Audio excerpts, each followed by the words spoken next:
Oh, Mike. Why you gotta smack a dude?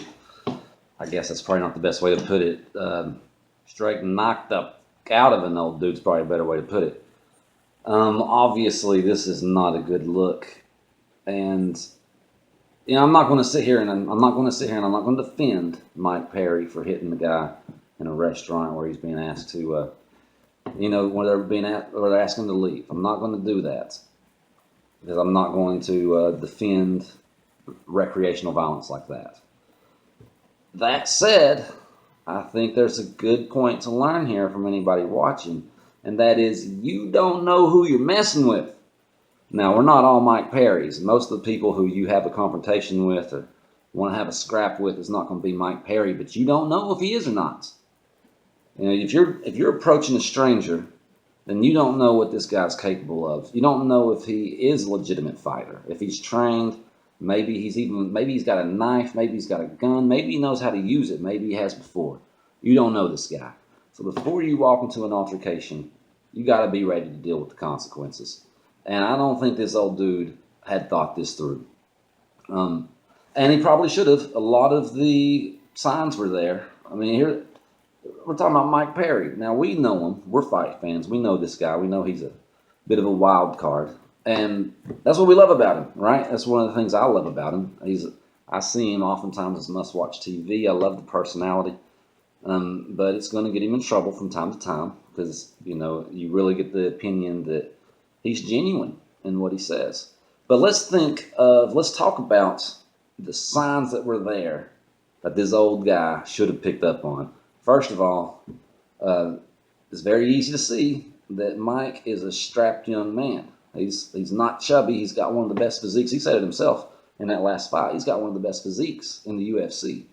This guy obviously takes care of his body. He probably knows how to use it. You can pick that up on sight. Secondly, he's got a face tattoo. Right there right above his eyebrow. I don't. Most people I know don't have face tattoos. This guy does. That means that he wants you to realize how hard he is. So there's sign number two. Sign number three, he's with his girlfriend, and I'm not trying to overstep any boundaries here, but she's good looking. She's hot. And we all know bad girls like bad dudes. So here's three examples. Three examples why you may not want to mess with this guy. If you feel like you're being threatened and cornered and the only way out is to defend yourself physically, that's one thing. But that didn't happen here. I watched the video twice. Of course, I didn't sit here and analyze it and, just. But I did see this guy mimicking Mike Perry, making fun of the way he talked, the way he said police, his hands up. That's not gonna fly. Most of the time, if you approach a grown man, especially one who looks like he's going to react, and you start to insult him in any way, whether it's the way he looks, the way he dresses, the way he talks, his intelligence, whatever, you're escalating that situation and you're putting him in a position where he has to outdo you, you know? And, that old dude put him in that situation and he stepped a little too close, and Mike Perry outdid him. So, again, I'm not trying to defend Mike. I hope that this doesn't define his career. I hope that he just, after he hit him, he immediately sat down, kind of cupped his hands. I think that he knew that he had done something he shouldn't have done, and now he's going to have to probably face the consequences of it, probably some sort of suspension, maybe a year or something. I hope that, first of all, it doesn't derail his career. I hope that he's able to stay in the UFC.